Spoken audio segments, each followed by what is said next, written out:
Hi, I'm Sandy Rosenstock with the Hagen Anderson team, powered by eXp Brokerage. I'm going to feature a video here with Ryan Stoll, who is a mortgage lender with Hallmark Lending. I've worked with him for years, and we're going to talk about a few different subjects. Before that, be sure to like and subscribe to the channel, and you'll be able to see when we have new posts come up with other information about neighborhoods, lending, buyer questions, seller questions, etc. But before we start with that, roll the cows.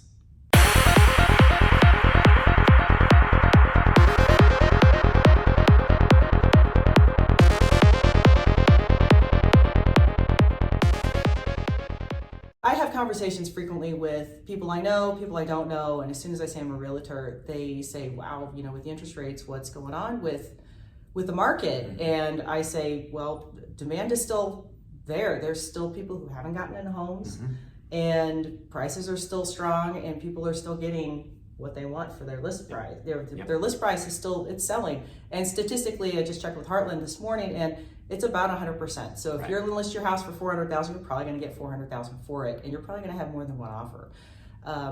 Having said that, the interest rate is going to affect the number of buyers and the number of sellers, and that's why I'm going to give it to you. Yeah, so mortgage rates right now are elevated from where they have historically been.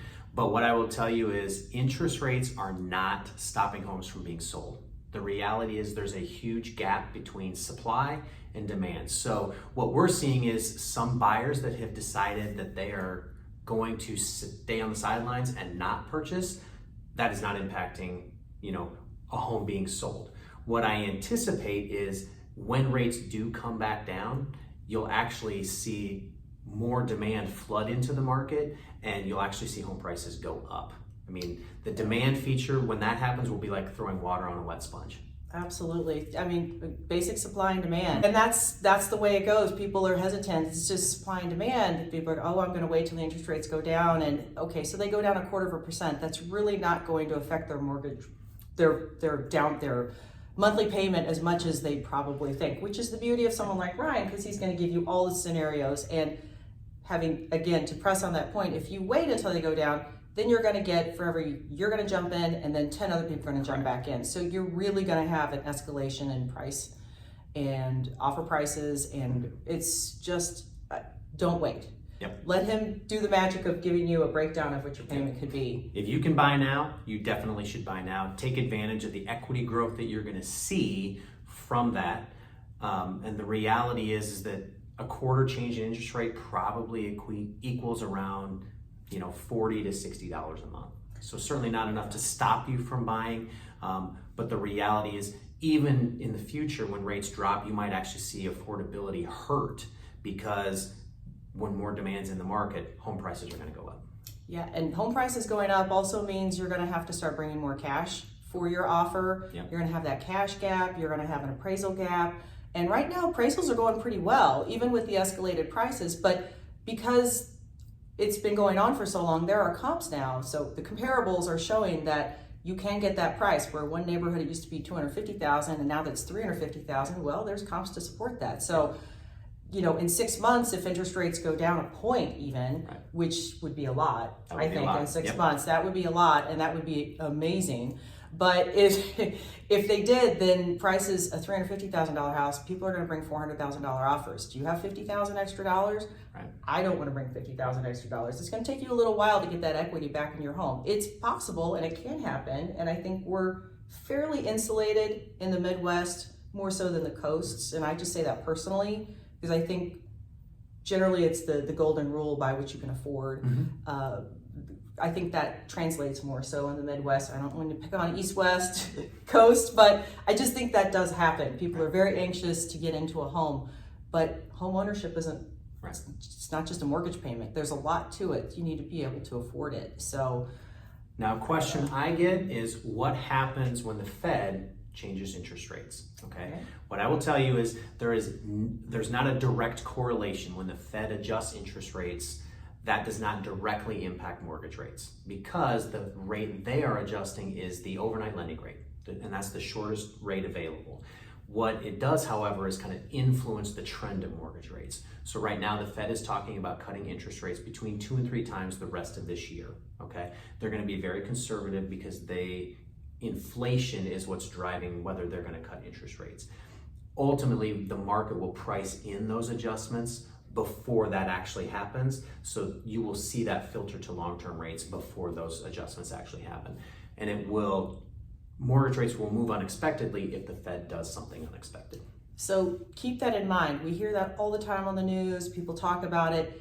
That's the term baked into the cake. When you think, oh, interest rate, it's an election year, and that always happens too. There's always going to be a push and some pressure. And percentage-wise, I was looking at, I think, a business journal this morning, of all things, and they had odds that the Feds would decrease rates once the next quarter was very small, but 2 to 3 times in the next 2 quarters was about 67%, which is pretty good odds. I do believe it will drop. It typically does, but I think Jerome Powell sent out signals that he really didn't see the numbers that supported being able to drop the interest rates. But again, just to circle back to that, all this is baked into the cake. So this isn't really going to affect your lending situation as much. If anything dramatic happened, like 5 rate cuts or a 0.5% rate cut, that's when that really moves the needle. But right now, the rates, they're just, to me, I like to say they're just skirting around the margins right now. But at the same time, historically, we should have been at these interest rates a long time ago. We just weren't. But now we are. That's maybe a little bit more into the weeds, and Ryan is your man for that, because I will tell you right now, if you want to talk about that all day long, he is perfect at that. I can too, but I don't want to do that, so I can be a numbers nerd. No, he's a great numbers nerd, and he has a fantastic, anytime you want to call and ask, for 1 minute, he'll give you a breakdown, and he'll make it so you can actually understand what he's trying to talk about. But if you want to, I always like to say, he'll tell you what time it is if that's what you want to know. If you want to know how to build the clock, he'll tell you how to build the clock too. That's right. So, any final words you want to say? It's a good time to get a loan. It's a great time to get from a private lender.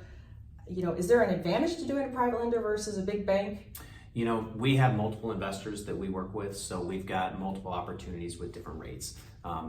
Companies, based on margins, based on their portfolios, will adjust their rates accordingly. So we've got multiple different investors, multiple different chances.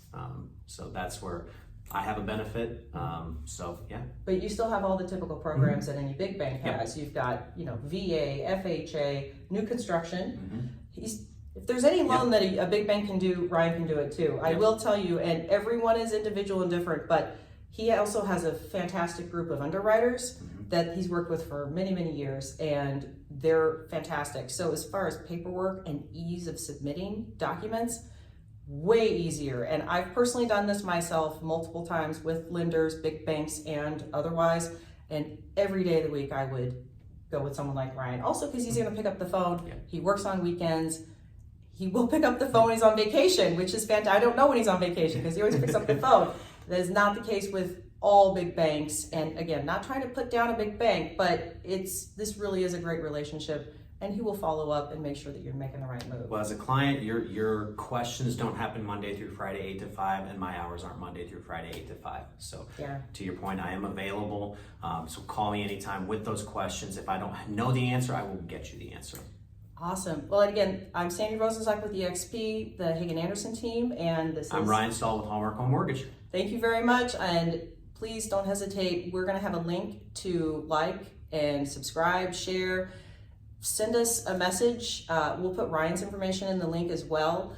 I encourage you to just call and find out what the situation is, even if you're thinking about it next year, but just to get some information of what you need. Again, so Sandy Rosenstock signing off. Have a great day. Thanks.